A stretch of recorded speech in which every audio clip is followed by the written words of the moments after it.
All right, people, let's talk democracy. Not the kind we have now, where you vote once every few years and hope for the best. I'm talking about democracy, direct democracy. It's about giving power back to the people where it belongs. In a nutshell, direct democracy means you get to vote directly on the issues that affect your life. No more middlemen, no more career politicians making deals in smoky backrooms. Want to weigh in on a new law? You got it. Think taxes are too high? Vote to lower them. Direct democracy puts in the driver's seat. Sounds pretty good, right? But how do we actually make this happen? Stay tuned, because we're about to break it down. It's time to build a democracy that truly represents the will of the people. Now, I know what you're thinking. You're probably wondering if this is just another idealistic dream. Direct democracy sounds great in theory, but can it really work in practice? How can we ensure that every single voice is heard in a country as vast and diverse as ours? The challenge is immense. With millions of people, each with their own unique perspectives and needs, how do we make sure everyone's voice is heard in a country this big? That's where technology comes in. It's not just a tool, it's a game changer. We live in the 21st century, people. Our lives are intertwined with technology in ways we couldn't have imagined just a few decades ago. We've got smartphones, we've got the internet, we can literally order pizza with emojis. If we can do that, surely we can use this tech to create a more democratic system. Imagine a world where every citizen has a voice in the decisions that shape their lives. A world where technology bridges the gap between the people and their government. Imagine a secure online platform where every citizen can cast their vote on important issues. No more waiting in long lines at polling stations. No more outdated paper ballots. This isn't some futuristic fantasy. The technology is already here. Blockchain, for instance, offers a way to ensure that every vote is counted accurately and transparently. We can use blockchain technology to ensure transparency and prevent fraud. Every vote can be tracked and verified, making the entire process more trustworthy. We can implement robust security measures to protect people's privacy. Advanced encryption and multi-factor authentication can safeguard our democratic processes. This isn't just about making voting easier, it's about making it more secure and trustworthy than ever before. People need to have confidence that their vote truly matters. So, ditch the outdated voting booths, and let's bring democracy into the digital age. It's time to move beyond the limitations of the past. We have the tools. It's time to build a system that's as advanced as the people it represents. A system that leverages the best of our technological advancements to create a more inclusive, transparent, and effective democracy. Imagine virtual town hall meetings where citizens can engage with their representatives in real time, ask questions, and provide feedback.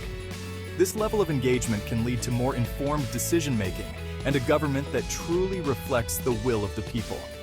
Virtual reality and augmented reality can take this a step further, creating immersive experiences where citizens can explore policy impacts and engage in meaningful discussions. The possibilities are endless.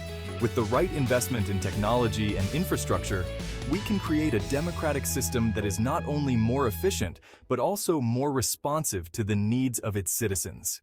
It's time to embrace the future and build a democracy that works for everyone.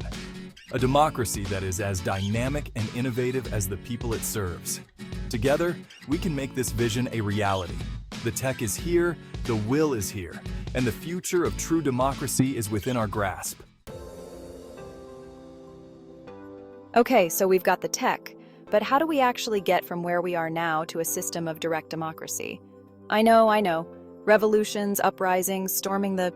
Actually, hold on. We're not talking about any of that. This isn't about overthrowing the government. It's about evolving it. It's about a peaceful transition of power back to the people.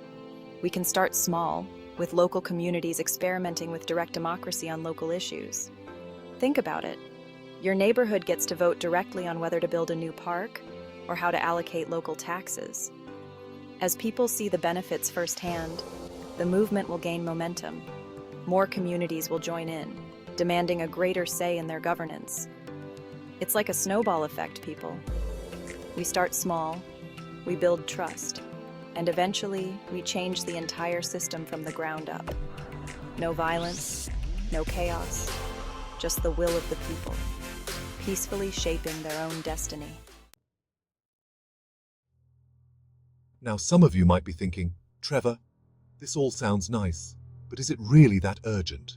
Is direct democracy something we need to focus on right now, in this very moment? Our system isn't perfect, but it's not like we're living under a dictatorship. We have elections, we have freedoms, and we have a voice. But is that enough? Is having a voice the same as being heard? And you know what? You're right. We're not yet. But the signs are there. The dark clouds are gathering, and the uncertainty is palpable. We can't afford to be complacent. But here's the thing. Democracies are fragile. Look around the world. In every corner, we see the struggle to maintain democratic values. We see people fighting for their rights, for their voices to be heard. We're seeing a rise in authoritarianism, with leaders eroding democratic norms and consolidating power. They are slowly chipping away at the foundations of democracy, one piece at a time. And guess what makes it easier for them? Apathy, complacency, the belief that it can't happen here, the idea that our democracy is unshakable, that it doesn't need our active participation to survive, the belief that it can't happen here. But history has shown us time and again that no democracy is immune. The moment we start believing that we're safe, that it can't happen to us, is the moment we become most vulnerable. Direct democracy is the antidote to that apathy. It's about more than just voting every few years. It's about being involved in the decision-making process, about having a direct say in the policies that affect our lives. It's about giving people a real stake in their government, making them active participants rather than passive observers.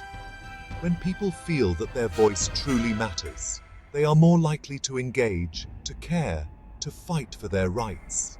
When people feel heard, when they have a direct say in their future, they're less likely to let someone else seize control. They become the guardians of their own democracy, the protectors of their own freedoms. So yeah, this is urgent. This is about more than just politics. This is about our future, about the kind of world we want to live in. It's about ensuring that our children and grandchildren inherit a world where their voices matter. This is about safeguarding our freedoms, about ensuring that power remains in the hands of the people. It's about making sure that our democracy is not just a word, but a living, breathing reality. It's about building a future where dictatorships are a relic of the past, not a threat to our present. A future where every voice is heard, where every person has a say, and where democracy is not just a dream, but a reality we live every day. Let's be honest, people. The current system is about as broken as a used car salesman's promises. We see it every election cycle. Grandiose speeches, lofty promises, and a whole lot of handshaking. But once the votes are counted and the winners are declared, what really changes? Politicians campaign on lofty ideals, promising to represent the people, to be our voice in the halls of power. They paint a picture of a better future, one where our voices matter and our concerns are addressed. And then what happens? They get elected, and suddenly they're more interested in lobbyists, campaign donations, and their next re-election campaign. The very people who were supposed to be our champions become distant, their priorities shifting to those who can fund their next run for office. The people they're supposed to represent, the everyday citizens who cast their votes in hope of change, they become an afterthought, a distant memory from the campaign trail. The promises made are forgotten, replaced by the demands of those with deeper pockets and louder voices. We're stuck with a system where special interests hold more sway than ordinary citizens, where money talks louder than votes. It's a system that prioritizes the wealthy and the powerful, leaving the rest of us to fend for ourselves. Is it any wonder people are disillusioned with politics? Is it any wonder that trust in our elected officials is at an all-time low? Is it any surprise that voter turnout is so low? When people feel like their votes don't matter, when they feel like the system is rigged against them, why even bother showing up at the polls? When the system feels rigged against you, why even bother? It's a sentiment that's becoming all too common, and it's a dangerous one. Because when people stop believing in the power of their vote, democracy itself is at risk. Direct democracy offers a way out of this mess. It's a system that puts the power back in the hands of the people, where it rightfully belongs. Instead of relying on career politicians to make decisions for us, we can make those decisions ourselves. It's about cutting out the middlemen, the career politicians who've become more beholden to special interests than to the people they swore to serve. It's about taking back control and ensuring that our voices are heard. It's time for a system that puts the power back where it belongs, in the hands of the people. Imagine a world where every citizen has a direct say in the decisions that affect their lives. A world where our voices truly matter and where our votes can bring about real change. That's the promise of direct democracy, and it's a promise worth fighting for.